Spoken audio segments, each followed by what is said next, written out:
Caros alunos e alunas, hoje nós vamos estudar alguns princípios constitucionais, princípios que estão expressos, outros que são implícitos ao texto constitucional, que vão dar limitação ao poder punitivo do Estado, fazer com que o legislador, no momento em que for descrever novas condutas criminosas, que ele possa verificar esses princípios e não trazer textos legais que possam vir a contrariar a Constituição, os princípios que são fundamentais, fundamentadores nessa interpretação, bem como o próprio intérprete, o operador do direito,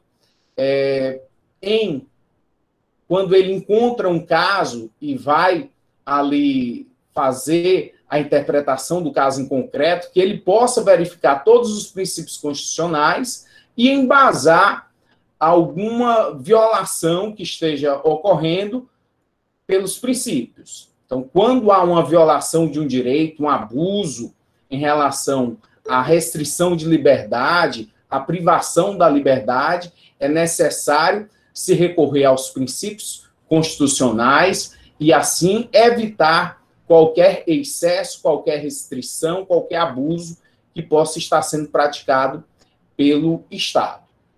Vamos aí à apresentação de slides para facilitar o nosso estudo dos princípios.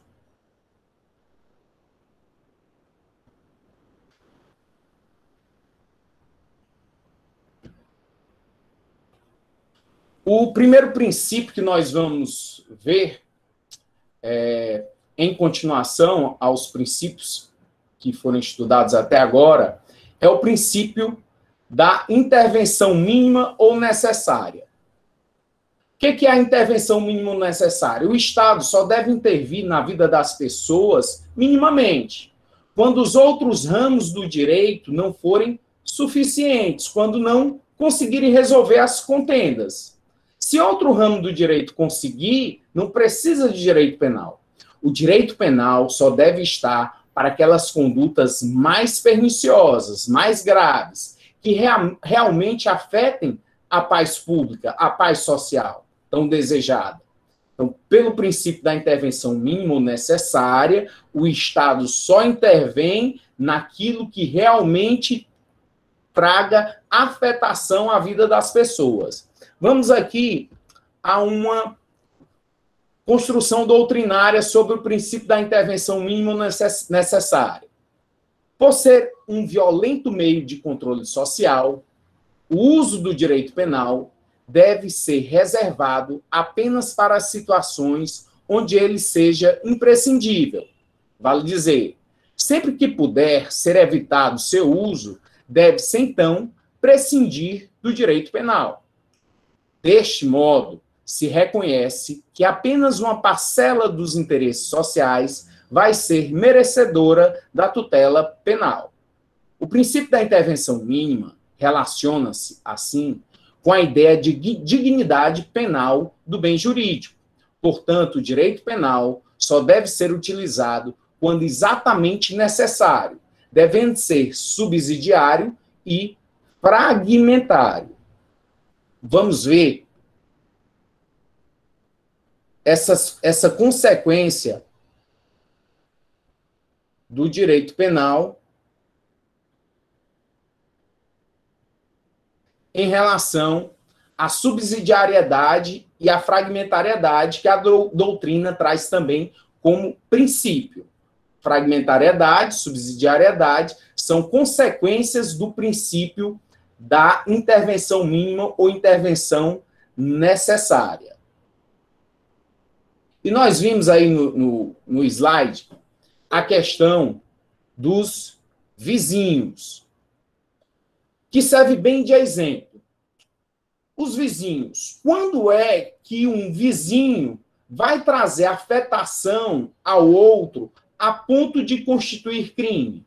A ponto do Estado precisar entrar na vida das pessoas e descrever condutas para preservar esses bens jurídicos. Por exemplo, a questão da perturbação do sossego, perturbação da tranquilidade. Até que ponto um vizinho pode botar um som bem alto? Até que horário? Isso tudo o Estado teve que intervir. E ele deve intervir minimamente. Quando o quê? Quando o direito do outro não já estiver sendo interferido. Você tem um limite e você ultrapassa esse limite. Então, questões como os animais domésticos, você tem um cão bravio, um cão que pode pular uma mureta e ir para o seu vizinho. Você tem a questão da limitação dos muros, da limitação das árvores, dos frutos. Tudo isso são questões que, em primeira face, estão disciplinadas pelo Código Civil. O Código Civil vai estabelecer todas essas situações. Para o quê? Para termos uma boa vizinhança.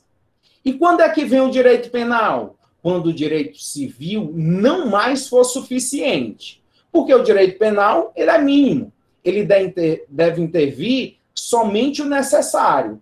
Se o direito civil foi capaz de compor um litígio entre dois vizinhos, não precisa de direito penal. O direito penal é apenas o mais grave. Por quê? Porque é um direito sancionador. É um direito que traz restrição de liberdade, privação de liberdade. Então, esse direito penal, ele é muito cruel, ele é muito drástico. Somente pode ser aplicado quando realmente necessário. E não de qualquer forma, de qualquer jeito, para qualquer coisa.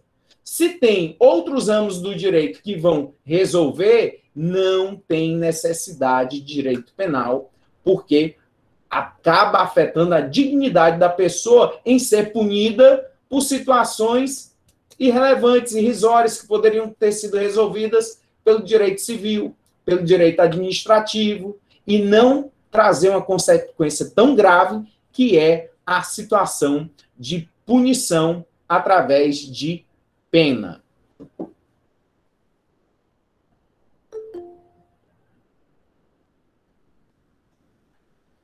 Nós temos aqui, vamos ver algumas jurisprudências.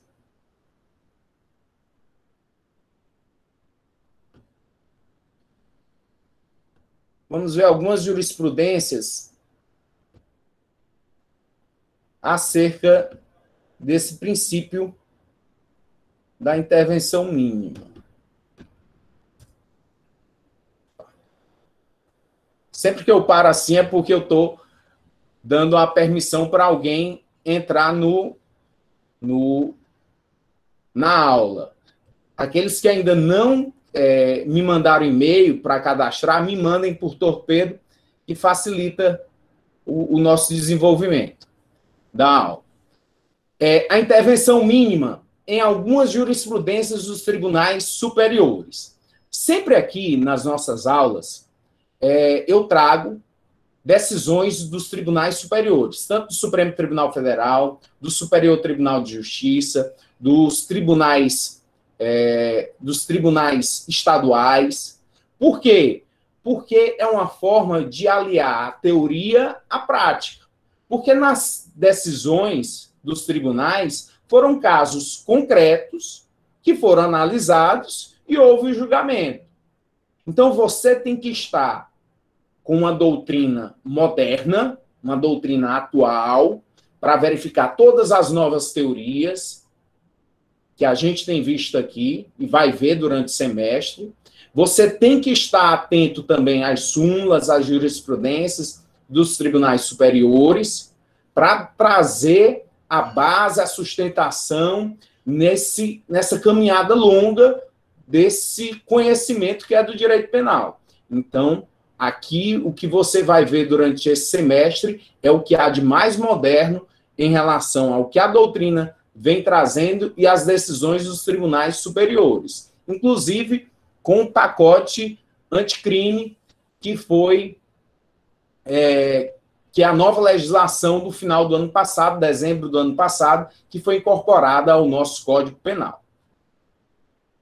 E aí, aliado a tudo isso, uma pitada de determinação, de foco, para você seguir com sucesso nessa caminhada. Vamos lá. Jurisprudência do Tribunal de Justiça do Distrito Federal. Princípio da intervenção mínima. Configuração. Imperativa a absolvição do réu quando ausente a demonstração do dolo específico do agente em perturbar a tranquilidade da vítima por assinte ou motivo reprovável. Aplica-se o princípio da intervenção mínima do direito penal, quando a lide pode ser solucionada por outros ramos do direito. 3. Apelação criminal conhecida e provida. Então, nesse caso específico, que foi julgado em grau de recurso pelo Tribunal de Justiça do Distrito Federal, o dolo específico, o que é o dolo específico? No caso, era que a vizinha tinha intenção livre e consciente de perturbar a tranquilidade do vizinho. E aí, em grau de recurso, foi demonstrado que ela não tinha. A pessoa não tinha esse dolo específico, essa vontade livre e consciente de perturbar o sossego. E era uma questão que poderia ter se resolvido no juízo civil e não no juízo criminal. Veio a absolvição do indivíduo. O advogado argumentou a intervenção mínima. O princípio da intervenção mínima necessária foi que fundamentou a decisão do Tribunal de Justiça do Distrito Federal para absolver essa vizinha que estava sendo processada criminalmente pelo crime, pela contravenção penal de perturbação do sossego e da tranquilidade. Vamos aqui outro julgado. Um julgado agora do Tribunal Mineiro. Tribunal de Justiça de Minas Gerais. Absolvição proferida em primeiro grau com base na aplicação do princípio da intervenção mínima. Juízo de primeiro grau é o primeiro juízo. É o juízo comum. O juiz de direito lá de Calcaia, de Taitinga. Então, esse é o juiz de primeiro grau. Juiz de segundo grau, juízo de segundo grau, é o Tribunal de Justiça do Estado.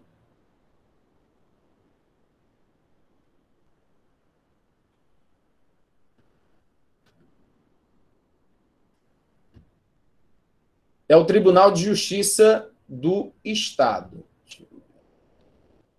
Ok.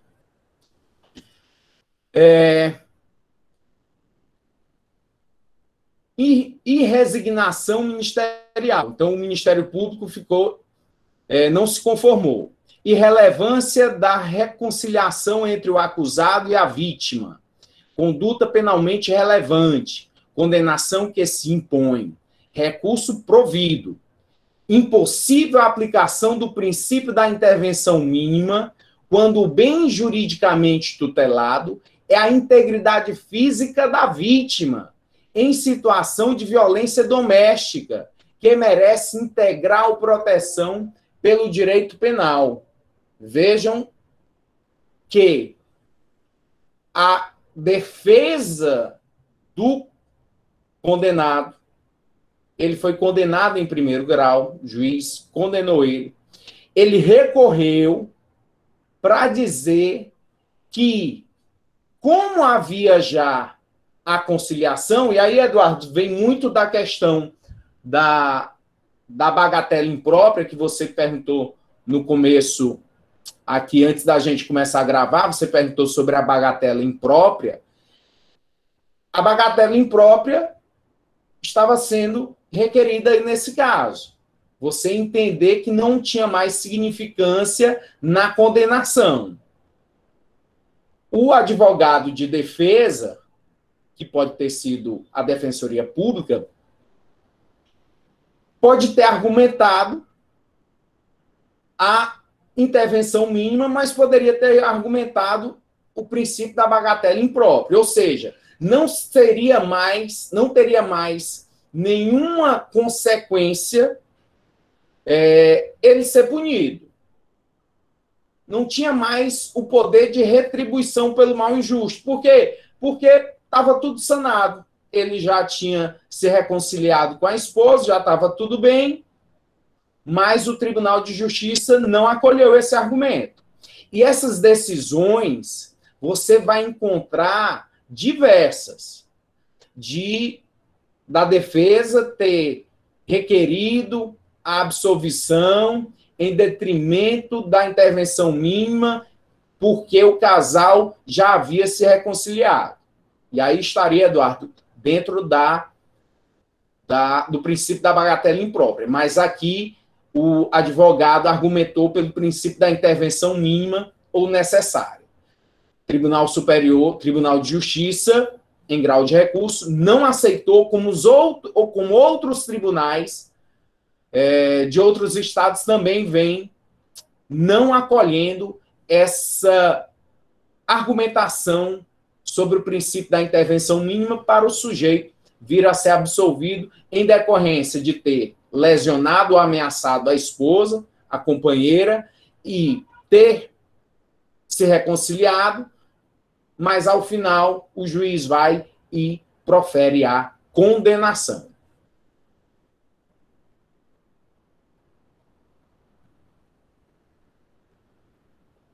Vamos aqui mais um julgado sobre o princípio da intervenção mínima ou necessária. Julgado não, aqui já é uma consequência do princípio da intervenção mínima ou necessária, que é o princípio da subsidiariedade. O direito penal, ele deve ser subsidiário. Ele só deve existir quando os outros ramos do direito não forem suficientes.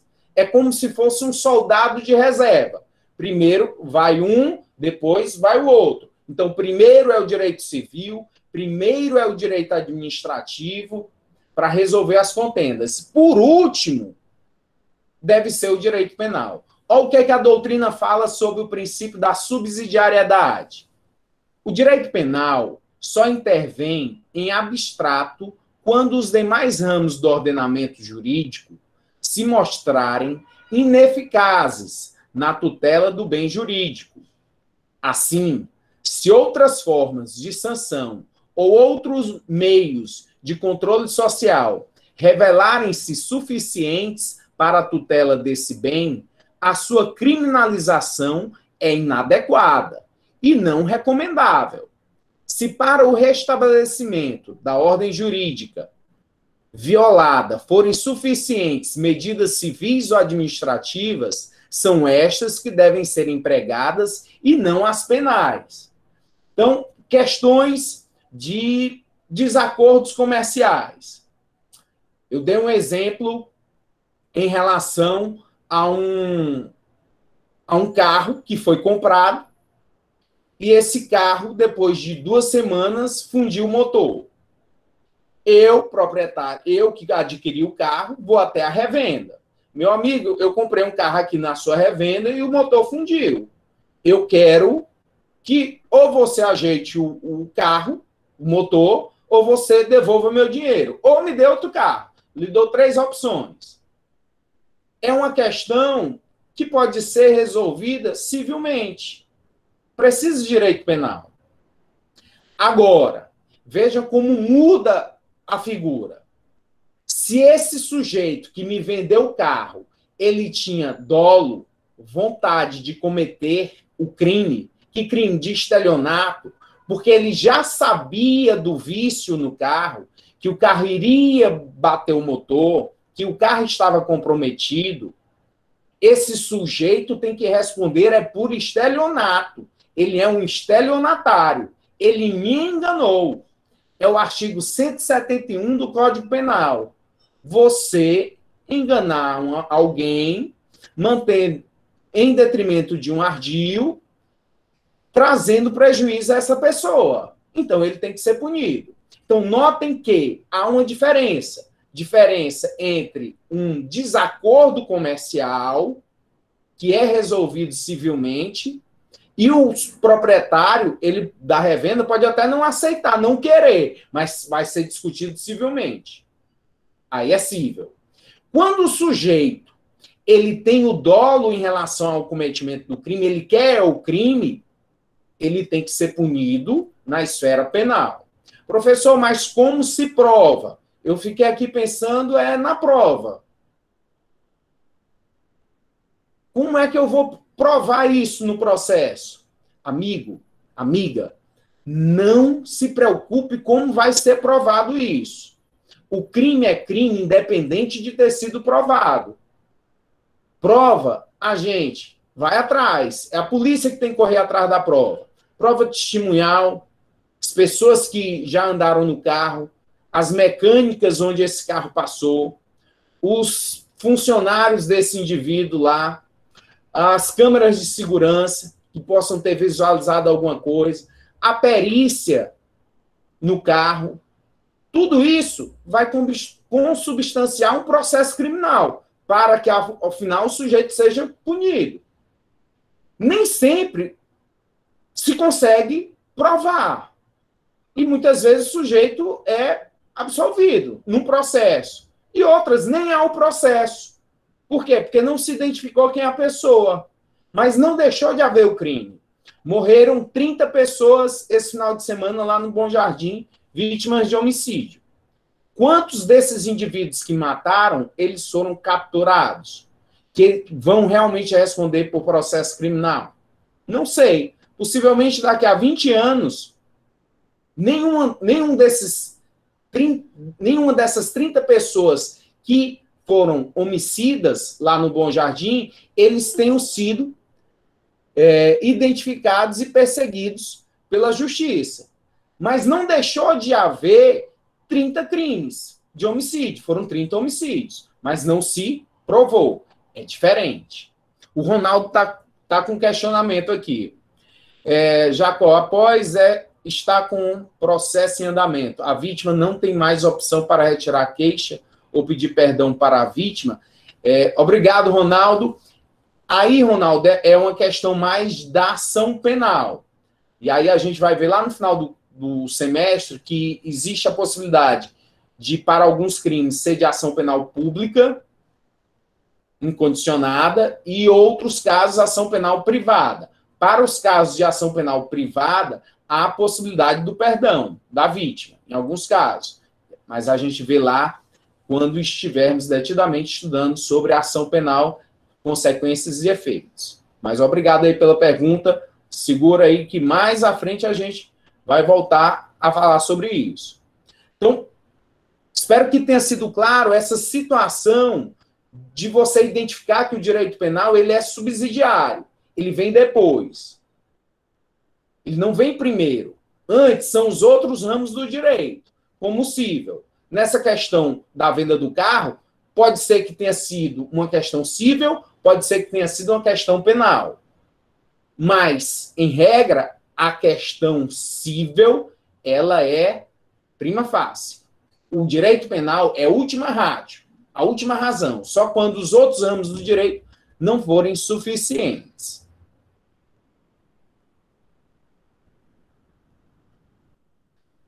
Olha outra jurisprudência aqui, agora do Superior Tribunal de Justiça. É um tribunal de terceira instância. Primeiro, juízo de primeiro grau, depois vem juízo de segundo grau, que é o Tribunal de Justiça, e o Superior Tribunal de Justiça é um juízo de terceiro grau, em grau de recurso. Olha essa jurisprudência aqui do STJ. Trata-se do caso de uma pessoa que promoveu em imóvel de sua propriedade subtração de água mediante ligação direta com a rede da concessionária do serviço público. É o famoso gato, só que aqui é o gato de água. Nesta hipótese, o STJ aplicou o princípio da subsidiariedade em decorrência da intervenção mínima e considerando que o ilícito tinha contornos meramente contratuais e seu equacionamento seria possível no plano cível. Decidiu que não estava justificada a persecução penal. Então, o sujeito, um alien, pegou e foi colocar lá um gato, uma mangueira, para modificar lá o hidrômetro. puxando a água da concessionária para a casa dele, para aguar o jardim, para tomar banho, seja lá o que for. Muitas vezes, encher a piscina. E isso é o quê, professor? Amigos e amigas, antigamente, quando eu iniciei o curso de Direito, isso era um estelionato. É um estelionatário, estelionato qualificado. Mas o direito evolui.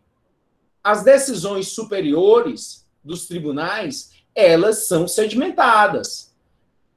Então, aquilo que antigamente, lá em 1994, quando eu entrei na faculdade, se pensava de uma forma, hoje em dia os tribunais, com a sua evolução jurisprudencial, embasados em princípios, como o da intervenção mínima, como o princípio da subsidiariedade, viram que, olha, essa conduta aí não é para o direito penal. Direito penal não tem que se importar com isso. É uma relação meramente contratual.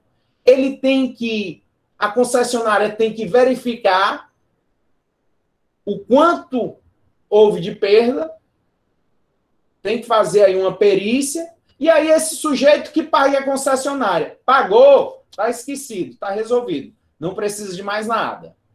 É assim que é o direito. O direito é uma evolução. E hoje em dia os tribunais superiores, o STJ, vem decidindo assim.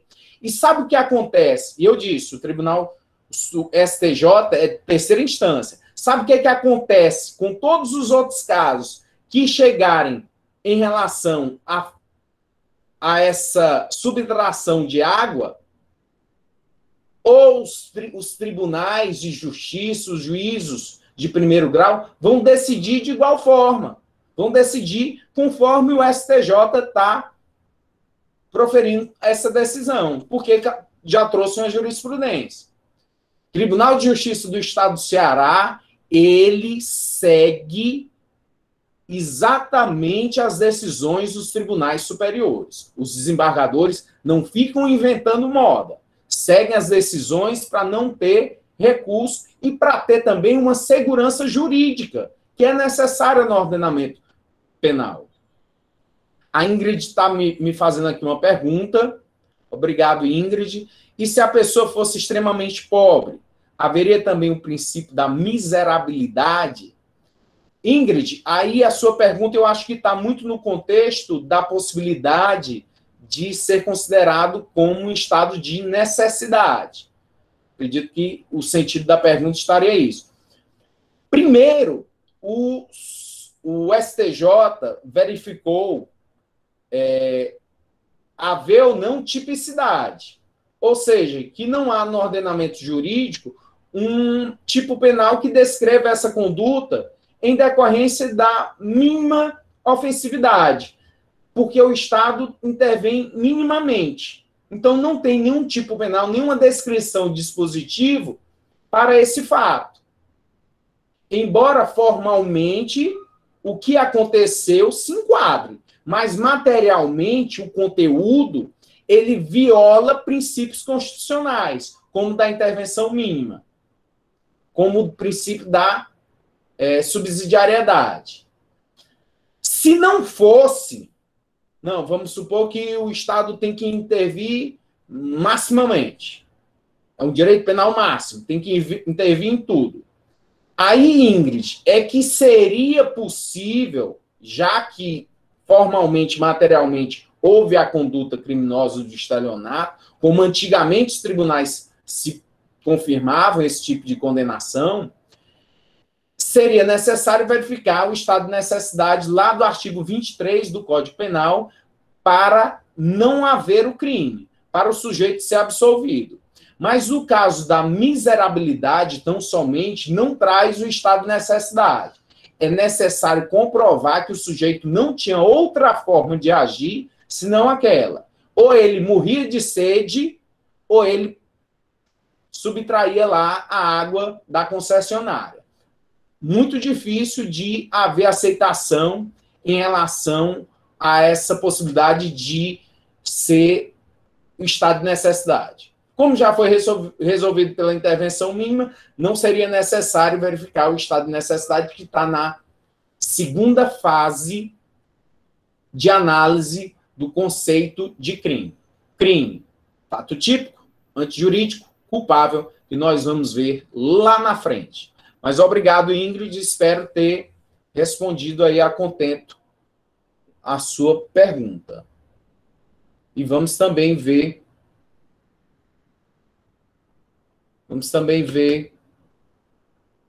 a questão do... Vamos ver também a questão do estado de necessidade como causas de exclusão da ilicitude.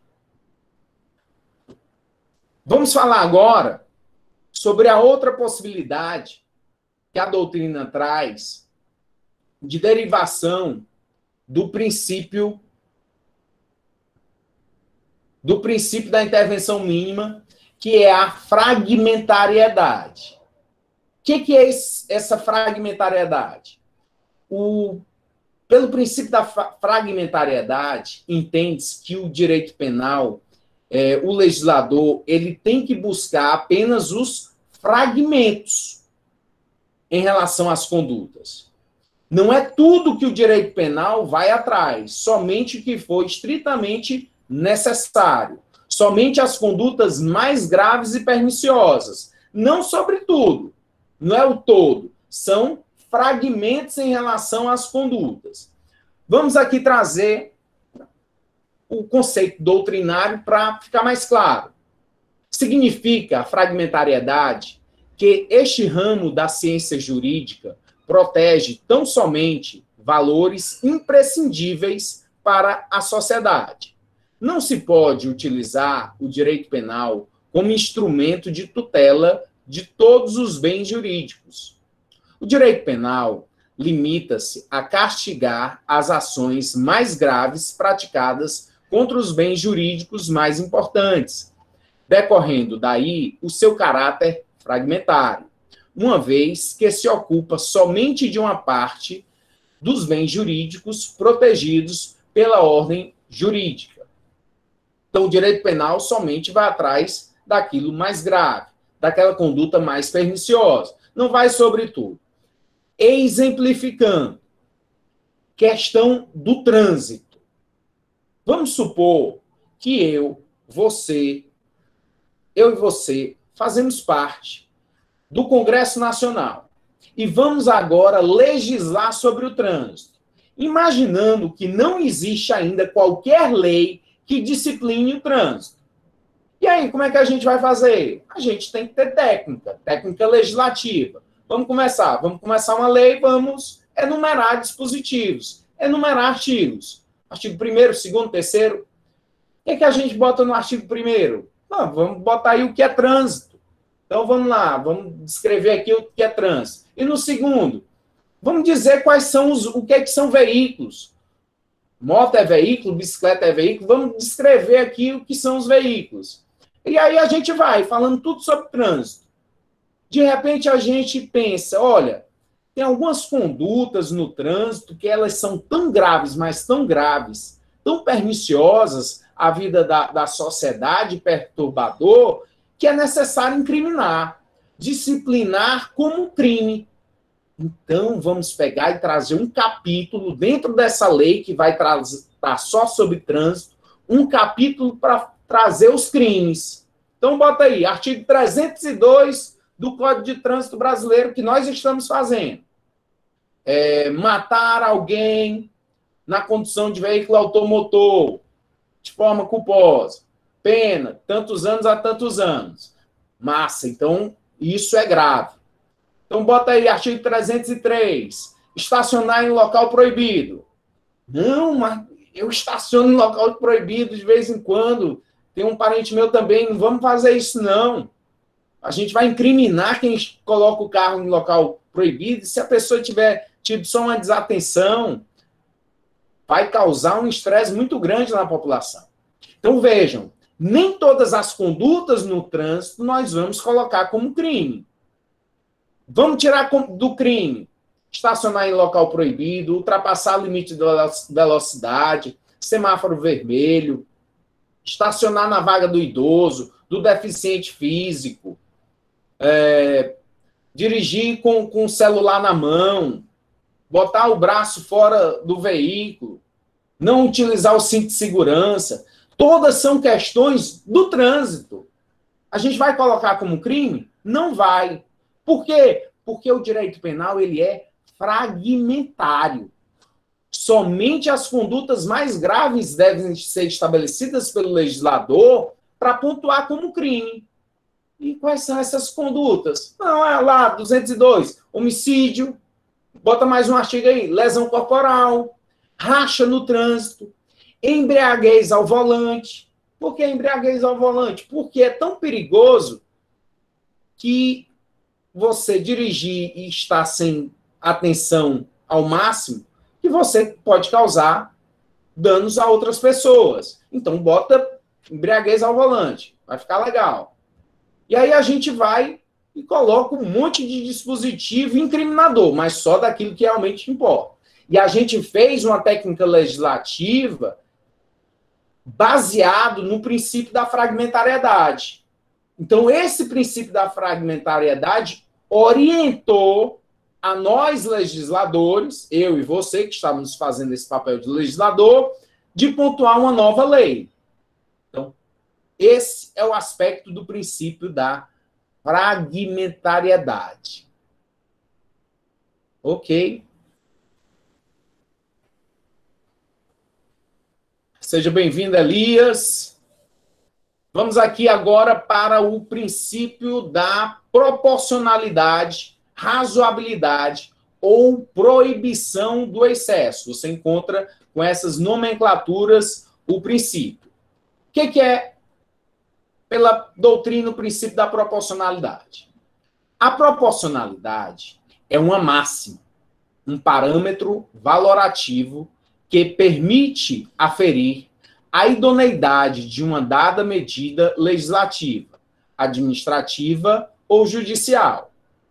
Pelos critérios da proporcionalidade, pode-se avaliar a adequação e a necessidade de certa medida, bem como se outras, menos gravosas aos interesses sociais, não poderiam ser praticadas em substituição àquela empreendida pelo poder público. Então, proporcionalidade vai ter várias vertentes. No momento que o legislador está estabelecendo o quantitativo de pena, ele tem que ser proporcional. Ele tem que trazer para a nova lei uma verificação do todo, de todo o ordenamento jurídico, para que não haja discrepâncias, desproporcionalidades. Eu não posso determinar em uma lei ambiental apenar a destruição da Vitória Régia. Eu acho linda a Vitória Régia, mas eu não posso colocar a Vitória Régia com uma pena mais elevada do que de um homicídio. De ser mais grave destruir uma Vitória Régia, uma planta, do que matar alguém. É desproporcional. Então, o legislador tem que se preocupar com isso. Ele tem que verificar a proporcionalidade em relação ao quantitativo de penas, entre o mínimo e o máximo. Ele estabelece ali entre o mínimo e o máximo. Quem vai estabelecer a proporcionalidade, em concreto, a quantidade de pena, é o juiz. Como é que ele faz isso? Ao bel prazer? Não. O legislador vai estabelecer também parâmetros, medidas, para ele fazer a dosimetria da pena, a dosagem. Três fases da dosimetria da pena. Primeira fase, segunda fase, terceira fase, que o juiz vai pontuar, vai se ater a elas, para ao final dar a pena em concreto, em uma medida justa e necessária para retribuir e prevenir o crime cometido. Então, ele tem que ser proporcional também na hora de impor a pena em concreto. Legislador, juiz. E a execução da pena? Quando ele chega lá no presídio para cumprir essa pena, tem a pena? Claro que sim. É evidente que sim. as medidas devem ser proporcionais. Não pode haver excesso no cumprimento das penas. Medida de justo equilíbrio entre a gravidade do fato praticado e a sanção imposta. Pena adequada à magnitude da lesão ao bem jurídico e à culpabilidade do agente. As penas devem ser necessárias, úteis, adequadas e merecidas. Tudo isso dentro do princípio da proporcionalidade, razoabilidade e proibição do excesso. Uma pena justa e necessária, adequada para retribuir o mal injusto causado e prevenir para que outras pessoas não venham a cometer aquele crime. Uma jurisprudência, agora lá do meu Piauí.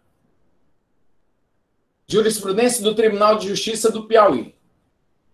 Olha aqui que interessante essa decisão. Ofensa aos princípios da proibição do excesso e da razoabilidade dos prazos processuais. Ordem concedida. 1. A paciente encontra-se presa, ela estava presa, desde 10/5/2012, lá a época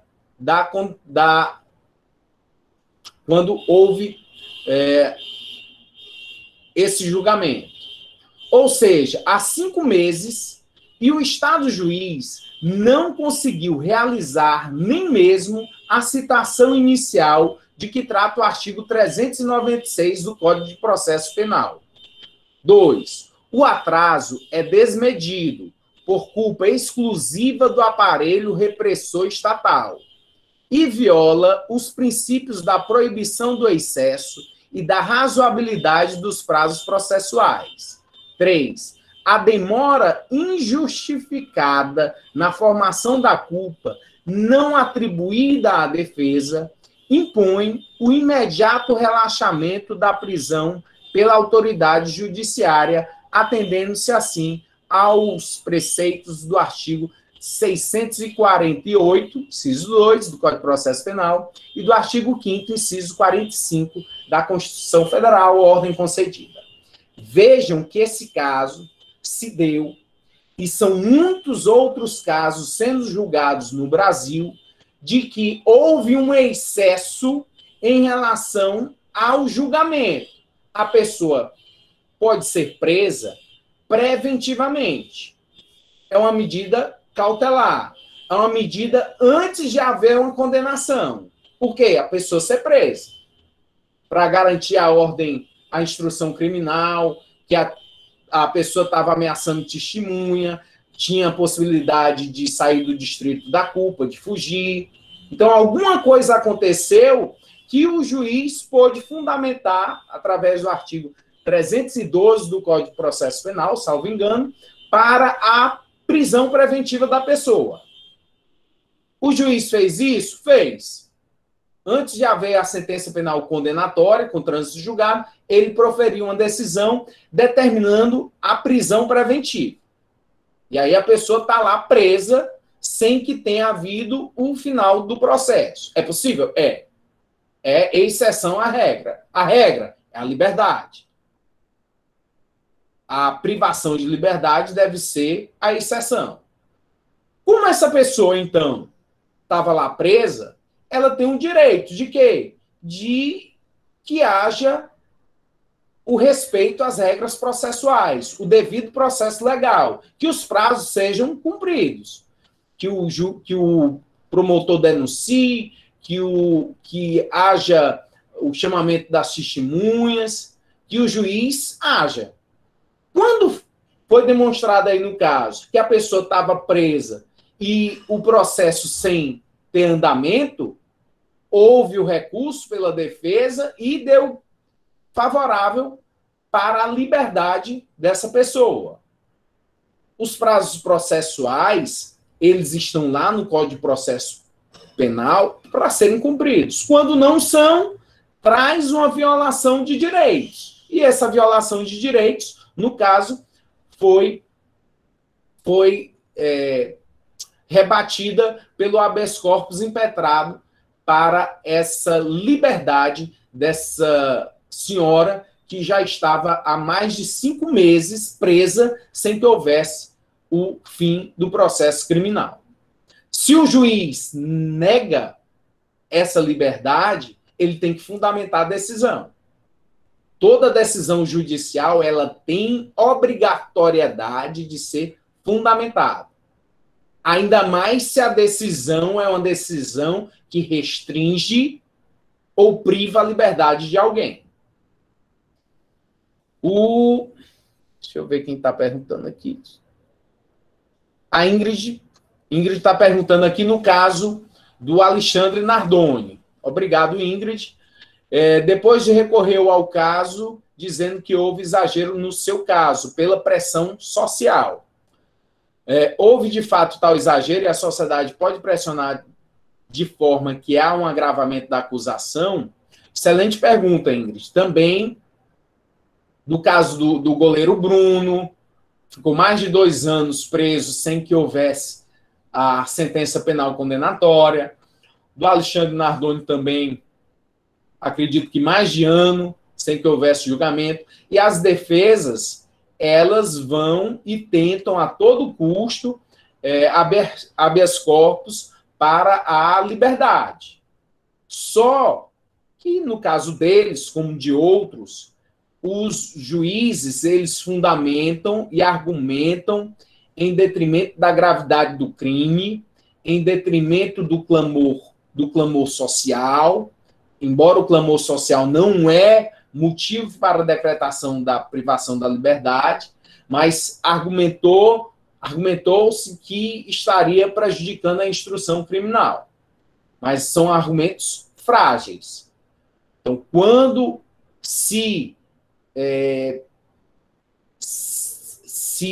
quando processos eles demoram demais, essa demora é uma violação de direito, violação de um direito do réu, de ter um tempo certo, que é um prazo processual, dentro do Código de Processo Penal, você somar todos os prazos até o fim do julgamento. Então, quando esses prazos estão expirados, estão excedidos, cabe sim um habeas corpus. Agora, se o juiz vai soltar ou não, é outra coisa. Se o Tribunal de Justiça vai dar favorável ou não, ou é outra coisa. Se o Supremo Tribunal Federal vai dar ou não, é outra coisa. Por quê? Porque envolve uma série de circunstâncias e cada caso é um caso. Embora a decisão ela está aí para ser seguida, mas como não é vinculante, não é uma súmula vinculante, é apenas uma jurisprudência para orientação dos outros juízes, cada juiz vai julgar aquele caso em concreto. Mas não é uma questão pacífica. Você vai ver vários casos em que foi negado essa situação de ter sido interposto habeas corpus por conta do excesso de prazo e o juízo ter denegado. Eduardo está fazendo a pergunta porque chama a senhora de paciente. Paciente está chamando porque, no caso, Eduardo, foi um habeas corpus. Quando a pessoa impetra, o advogado impetra o habeas corpus, mas é em favor do paciente. Então, a terminologia, a técnica jurídica, a nomenclatura corriqueira é essa, é o paciente, porque é um paciente aguardando uma resposta. E o habeas corpus é um writ constitucional, é um remédio constitucional. Como ele é chamado de remédio constitucional, o habeas corpus, se chama também quem impetra de paciente. No caso, ela está sendo a paciente, porque está aguardando o remédio. Qual é o remédio? É a liberdade através do habeas corpus. E o habeas corpus vai servir justamente para a liberdade da pessoa que está sendo tolhida em detrimento de um abuso, de um excesso pelo poder público. Ronaldo está dando uma opinião. Na minha opinião, quando se tem um clamor popular, existe uma tendência da condenação. Ainda mais quando se tem provas robustas, como nos casos citados. Ronaldo, eu concordo com você. A mídia, e nesses casos, os sujeitos já chegaram ao júri, eles foram para o tribunal do júri, já chegaram condenados. O goleiro Bruno, o casal Nardoni, já chegam condenados pela opinião pública. Então, muito difícil haver a reversão nesses casos. Mas o clamor público, ele não pode ser argumento para fundamentar uma decisão de uma medida de privação de liberdade de qualquer pessoa. Não pode.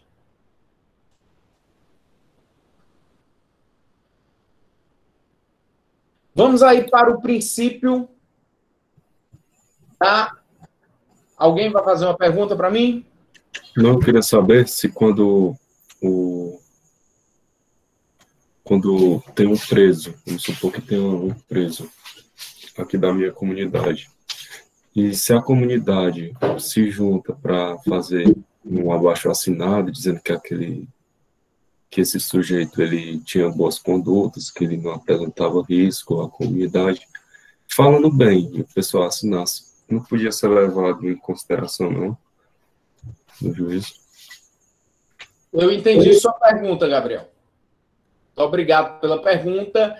Essa questão de uma pessoa ser benquista dentro de onde mora, da sua comunidade, é um fator a ser apreciado pelo juiz em relação à primeira fase da dosimetria penal, que é a conduta social.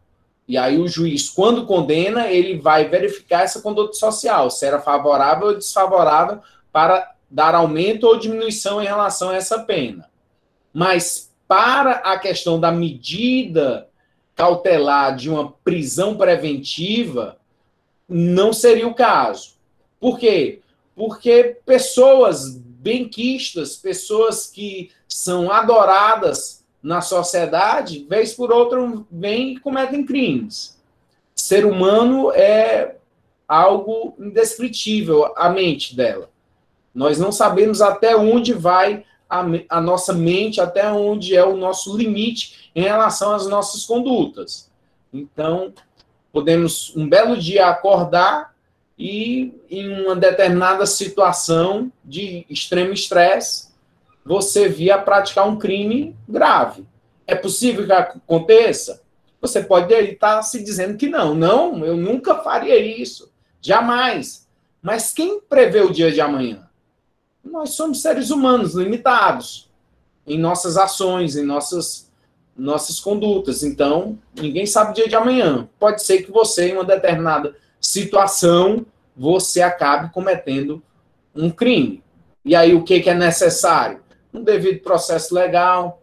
E aí, mesmo um abaixo-assinado não resolveria para uma liberdade, apenas como uma forma de abrandar o quantitativo da condenação na primeira fase da dosimetria.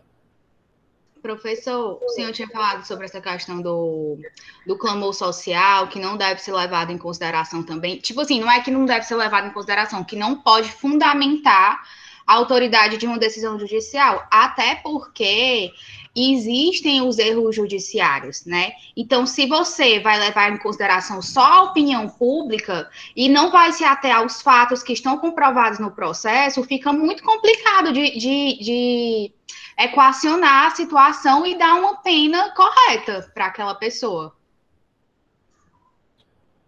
Concordo inteiramente, Thaís. Obrigado pela sua participação. Concordo inteiramente. Antigamente, Thaís, se fundamentava privação de liberdade somente pelo clamor público.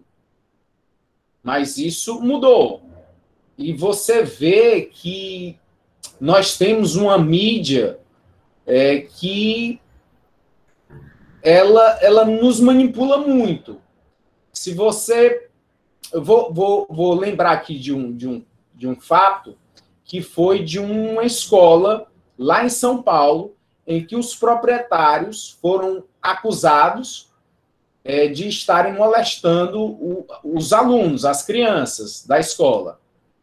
Era um casal de japoneses que mantinha essa escola lá, e no outro dia da divulgação da notícia, a escola foi apedrejada, os pais revoltados, queriam linchar, queriam tocar fogo no colégio, e por incrível, ao final, foi provado que eles eram inocentes.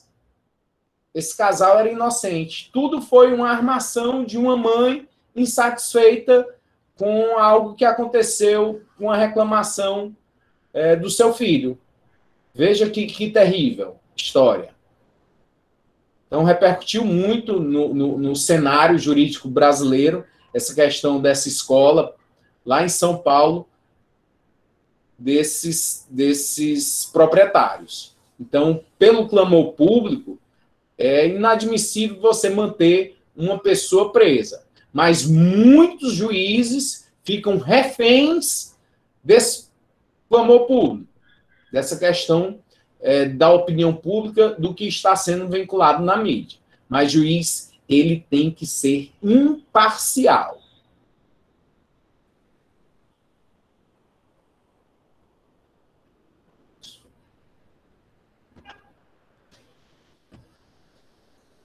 Vamos aqui para o princípio da humanidade da pena.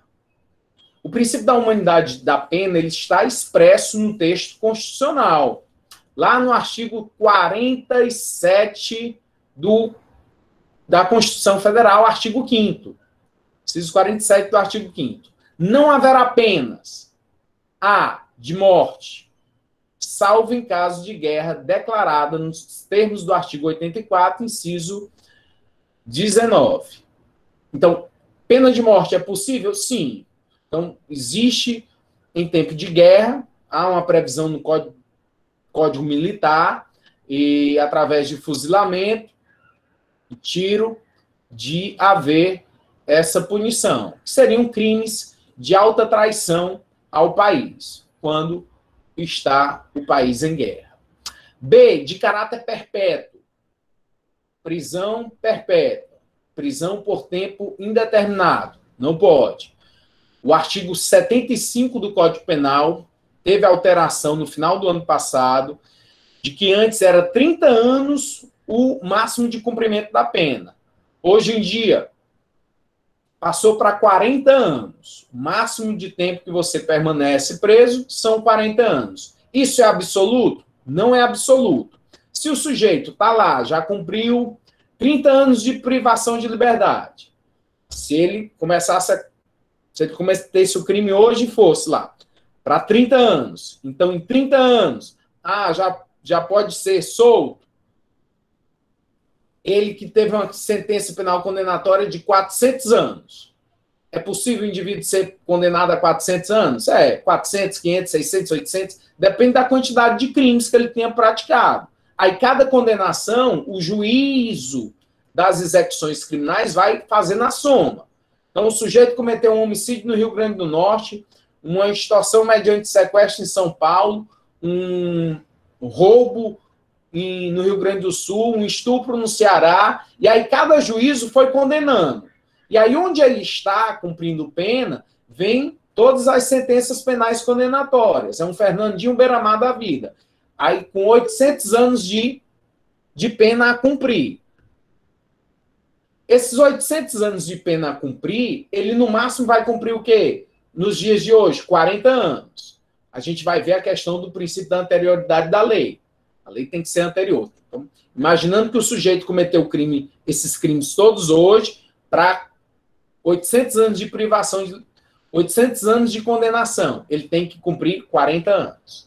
Se quando ele tiver com 30 anos de pena cumprida, ele lá no presídio, ele mata outros detentos, outros presos, e tem uma pena agora de 50 anos a cumprir, vai haver uma nova unificação das penas, vão se desprezar esses 30 anos que ele havia já cumprido, e aí ele volta a ter 40 anos de privação de liberdade para cumprir por força do artigo 75 e seguintes do Código Penal. Mas é tema ainda que nós vamos ver lá na frente essa questão do artigo 75 do Código Penal, só esclarecendo que 40 anos é o máximo de cumprimento da pena. E entende-se, alguns entendem que você privar o sujeito, ter uma pena perpétua, é o mesmo que ter uma pena de morte. Por quê? Porque se você vai botar o sujeito no cárcere e ele nunca mais vai sair dali, então você determinou a morte dele no cárcere. Seria uma forma de pena de morte a prisão perpétua. C. De trabalhos forçados. O preso não ele é obrigado ao trabalho, ele não é forçado ao trabalho. O preso, se lhe é disponibilizado um trabalho lá no presídio e ele não diz que não vai trabalhar, ali é colocado na ficha dele, todo preso tem uma fichazinha que o acompanha durante o cumprimento da pena, e é posto falta grave. Então, todos os benefícios que ele possa vir a ter, vai ser verificada a ficha dele. Se tiver faltas graves, ele vai perder benefícios, como progressão de regime. Sai do regime fechado para um semiaberto. Então, o preso ele é obrigado a trabalhar, sob pena de ser dado falta grave. O que o preso não é permitido é ser forçado. Colocar lá um chicote, botar uma bola de ferro na perna dele, açoitar até ele trabalhar. Isso não pode. É aquele exemplo que eu dei em relação aos alunos. Você é obrigado a assistir aula de direito penal? Você é obrigado. Você é forçado a assistir aula de direito penal? Não é forçado. Como é que eu sou obrigado? Você é obrigado porque se você não tiver assiduidade, se não tiver frequência, você vai ser reprovado por falta. Então, tem consequência. Então, você tem uma obrigação. O que você não é forçado. Eu não vou aí na sua casa, bater na sua porta e lhe puxar da rede para você ver assistir a aula de direito penal. Aí é a diferença entre ser obrigado e ser forçado. Pena de banimento é você determinar o sujeito que está sendo condenado de sair da cidade, de sair do estado, de sair do país. Não é possível. Como se fazia lá em Portugal, com os portugueses, mandando eles aqui para o Brasil. Era pena de banimento. Penas cruéis, penas de açoite, penas que violam a integridade física e moral do preso, são inadmissíveis, são vedadas porque fere o princípio da humanidade da pena. Nenhuma pena pode ofender a dignidade humana, que é o valor síntese de todo Estado constitucional e democrático de direito. Tampouco a pena pode ser cruel, desumana ou degradante. Tem uma pergunta aqui. Professor, mas os presídios, praticamente todos, possuem instalações e condições cruéis, desumanas e degradantes. E isso não ofende a dignidade humana? É o Wagner. Wagner, excelente pergunta. E, Wagner, eu vou fazer uma pergunta para você, para lhe deixar em maus lençóis.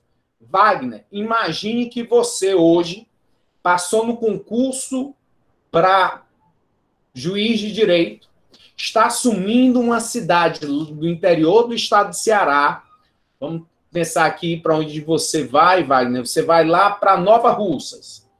E aí, Wagner, lá em Nova Russas, você se depara com a cadeia pública. Aí você vai lá fazer uma visita à cadeia pública, que é uma obrigação do juiz, todo mês fazer uma visita às cadeias. Aí, Wagner, você chega lá, verifica que há todas essas condições. cruéis, desumanos e degradantes em relação aos presos. E aí você pergunta, o que eu vou fazer? Será que eu vou colocar todo mundo na rua, em liberdade? São presos perigosos. Se eu fizer isso aqui, a população vai vir aqui no fórum, toda ela. Vamos escorraçar aqui da cidade. Não, isso eu não posso fazer. Mas, então eu vou oficiar ao governador. Vou fazer isso? Vou. Vou oficiar ao secretário de segurança? Vou. Wagner, então, o que eu estou colocando aqui para você, e respondendo a sua pergunta, lhe colocando também na berlinda, é a dificuldade tremenda do cumprimento da lei, do cumprimento dos dispositivos constitucionais. Por quê? Uma coisa é a lei muito bonita, muito bacana, e outra é a realidade de você presenciar a violação de todos os direitos. Violação do princípio da humanidade da pena, da dignidade da pessoa humana, de ali ser uma dupla punição, que o sujeito, além de estar privado da sua liberdade, ele ainda está sendo maltratado, está sendo vilipendiado, o sujeito, na sua integridade física e moral. E aí os juízes ficam de mãos atadas, sem poder realmente fazer o que deveria ser feito. Espera aí, mas eu sou partidário e comungo, Wagner, da sua indignação pela situação caótica que vivem os presos em quase todos os estados da federação, se não em todos.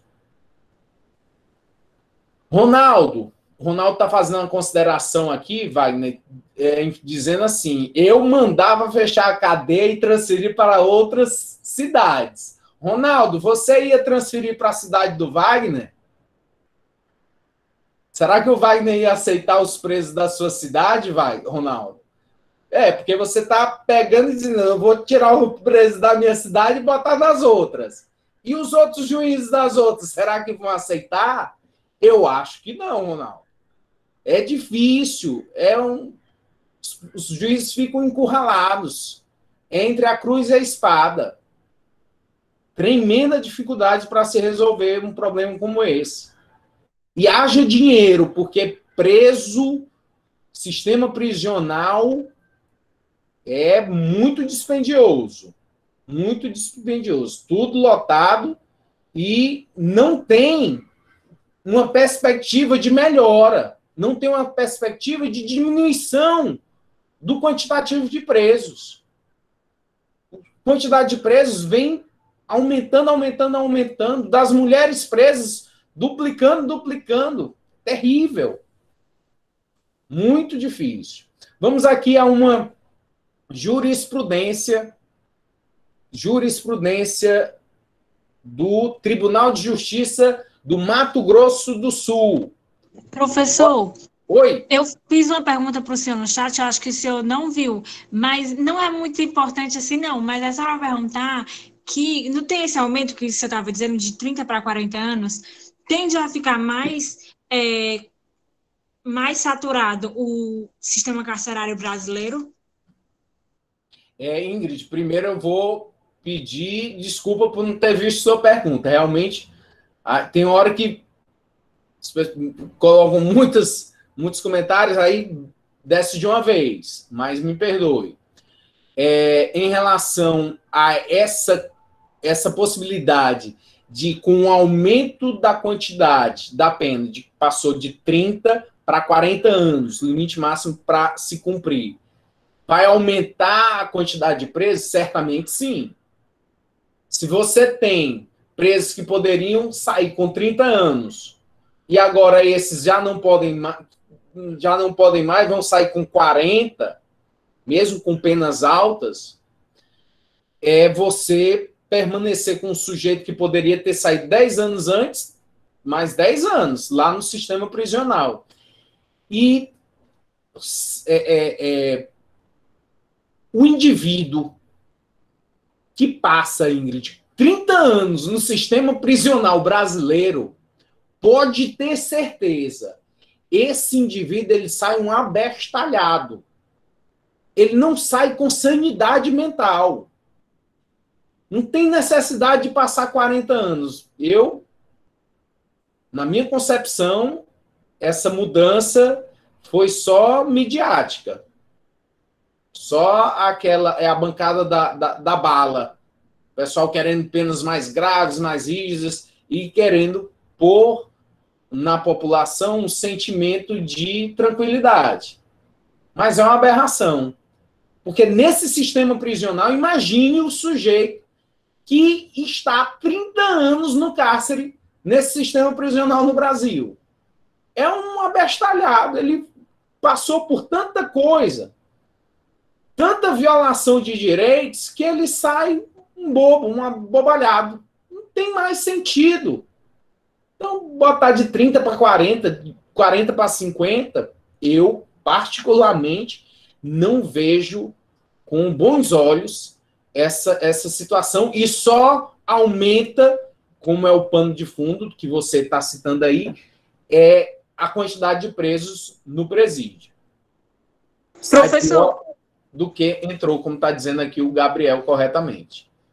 Pois não. Professor, é porque na cadeira de introdução, que a gente vê também no segundo semestre, a gente estava vendo o caso do maníaco do parque, sabe? E ele é um psicopata e tal, aquele homem. E ele foi condenado a 30 anos de prisão, e sendo que um psicopata, ele não meio que não se cura, né? E o senhor acha que esses 40 anos, se ele passasse mais 10 anos lá, que ele já está há 22 anos lá, e estendesse a pena dele, o senhor acha que melhoraria a situação ou não? Poderia até piorar? Ingrid, o Francisco de Assis, que é o maníaco do parque, ele, não sei se você sabe, mas ele é o presidiário no Brasil que mais recebe cartas amorosas. Não sei se você sabia. As mulheres ficaram... muitas mulheres se comoveram com a situação dele, achando que ele fosse uma pessoa carente, e começaram a escrever cartas para ele, tendo ele até se casado com uma das correspondentes durante o cumprimento de sua pena. E ele foi condenado a 400 e tantos anos, salvo engano, de pena. E aí houve a limitação dos 30 anos. Esses 40 anos, que houve alteração no ano passado, já não pega ele, porque a gente vai ver, quando do estudo da aplicação da lei penal, que há o princípio da anterioridade da lei. A lei tem que ser anterior ao fato. Como houve a modificação, e essa modificação é maléfica em relação à situação dele, não vai retroagir. Portanto, o maníaco do parque ele vai ser limitado ao cumprimento dos 30 anos. Ele tem um comportamento carcerário nesse cumprimento de pena dele lá muito tranquilo. Não é um preso que ele apareça como sendo um preso problemático. Bem tranquilo. Mas, ao final dos 30 anos, ele certamente ganhará a liberdade. Já está com 20 anos, você está citando aí, já está com 20 anos, falta 10 anos. Vamos ver o que acontece com ele. Eu acho que uma pessoa dessa não se cura nunca, entendeu? E como ele tem vários, no dia que ele sair do presídio, ele vai fazer isso de novo com a mulher que passa na frente dele. Então, tipo, não só ele, mas como vários psicopatas que tem por aí, não só o maníaco do parque, mas, tipo, gente que na sociedade é uma pessoa normal, mas dentro de casa é um louco doente, entendeu? Então eu acho que, tipo, a legislação ela tem que dar total apoio à mulher nos casos de legítima defesa, porque assim, ninguém vai estar vigilante a todo momento para salvaguardar a mulher no meio da rua, entendeu? Então acho que você mesmo acaba, não existe polícia suficiente, não existe meio de proteger a mulher, então acho que é a gente que acaba sendo responsável pela nossa própria integridade. E fora que, como o professor estava falando aí, né? Tem mulher escrevendo para ele. Então, eu acho que assim, ele já tem a doença dele e tal. Mas pior ainda é quem faz essas coisas. Porque, e até mesmo quem, sei lá, vê um cara passando na rua e vai na moto dele, essas coisas. Não, eu acho que... eu acho que ele deveria ser internado numa clínica psiquiátrica para sempre, já que não tem cura esse transtorno dele. Eu quero agradecer a participação aí do Gabriel, da Ingrid, da Thaís. Eu concordo com a Thaís. Eu vejo também que é uma pessoa com desvio de personalidade. Agora, vou discordar em relação a ele ser internado em manicômio, em um local para louco, para doido. Eu acho que ele não é doido. Eu acho que ele tem desvio de comportamento, mas não ao ponto de não entender o caráter ilícito dos fatos que ele praticou. O que ele é o que a gente chama aqui no Nordeste, é um sem vergonha. É isso que ele é. É o indivíduo que vai se satisfaz da sua libido, constrangendo outras pessoas, agredindo mulheres. Então, é um sujeito que tem um desvio de caráter, de comportamento, mas não tem que ir para manicômio judiciário, não, para receber tratamento. Tem que cumprir pena, tá lá no presídio, bem direitinho para terminar o cumprimento da sua pena. Professor, mas aí nesse caso, se a justiça solta ele, é uma tragédia anunciada, porque é lógico que quando ele sair, ele vai cometer a mesma coisa, já que ele tem esse transtorno. Só que a gente não tem prisão perpétua. Então a gente fica nesse problema, nesse impasse. Se não pode deixar ele para sempre na cadeia, se solta, ele vai cometer a mesma coisa. É verdade. Mas aí a gente vai ter que o quê? Que garantir o devido processo legal, garantir o cumprimento da pena e que foi feita justiça. E o que é foi feita justiça? Foi cumprida a lei. Se a lei limita esses 30 anos, mas é uma garantia para o cidadão. De quê? De que a lei vai ser cumprida para mim, para você e para ele também. Mas é um sujeito que vai ter que ser monitorado. Possivelmente tem que ficar todas as autoridades policiais observando. Lá a justiça americana tem mecanismos mais céleres e mais eficazes em relação ao monitoramento de pessoas que praticam crimes sexuais e que são postas em liberdade. Aqui no Brasil é muito capenga ainda. Professor, Pois não. o senhor acha que a pena de morte caberia aqui no Brasil? Eu acredito que não caberia por conta do argumento que foi dito aí ou pela Ingrid ou pela Thaís em relação a erro judiciário. Aqui no Brasil não daria certo por conta da quantidade de erros judiciais. Bem como, Luan, e obrigado aí pela sua intervenção, bem como a questão de matar pessoas, até hoje, nos países que adotam, não trouxe diminuição do crime. Em nenhum país que adotou a pena de morte, os crimes diminuíram. O sujeito, quando vai te assaltar, Luan, ele não está preocupado com a pena que ele vai receber pelo crime. Se vão ser 6 anos, 10 anos, 30 anos. Ele só tem uma preocupação, Luan, é saber se você vai reagir. Ele está preocupado em saber se tu é polícia, se tu tá com a arma. E a única preocupação dele é essa. O resto, está preocupado com pena, não. É a famosa vida louca. É vida louca tatuada, ó. Vida louca. Aí é uma linha muito fina, né? Porque também a preocupação da sociedade no caso, ele pode até fazer uma vez, mas ele não voltar a fazer. Perfeito. Perfeito. Nesse caso aí, é praticamente comprovado que o cara não vai se recuperar. Vai voltar a fazer, vai voltar, sei lá, estuprar, não sei. E praticamente um sujeito irrecuperável desse vai ser solto e o pessoal vai cruzar os braços e esperar ele fazer de novo. Luan, eu entendi sua argumentação. E sua argumentação, ela atinge um número maciço da população brasileira que comunga com a sua opinião. Não é um pensamento isolado. Eu do meu pensamento, eu só me preocupo com a quantidade de erros judiciais que é muito grande no Brasil, infelizmente. E num caso como esse, não dá. Acabar também que muita gente inocente também acaba pagando, né? É verdade. Eu vou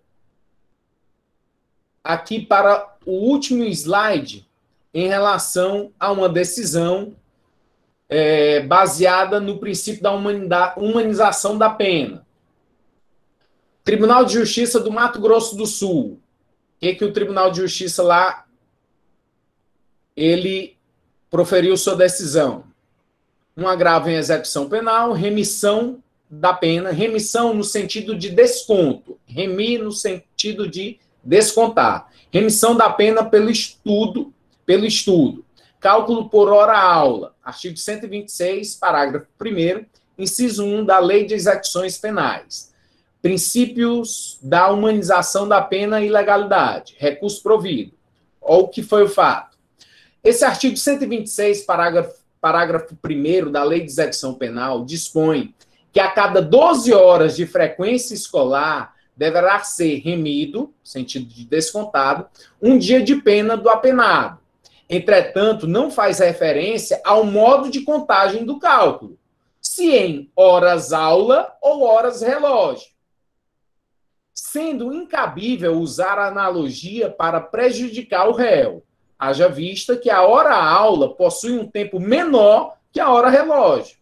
Considerar a remissão da pena pelo estudo como base em hora-relógio fere o direito do reeducando, porque estaria em desacordo com o princípio da humanização da pena, afastando a finalidade da pena, qual seja, reeducação e ressocialização do condenado.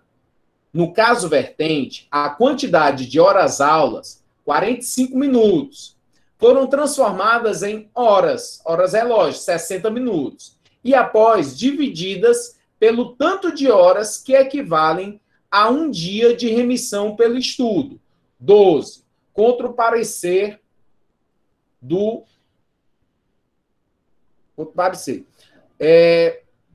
Então, nessa decisão, vocês viram que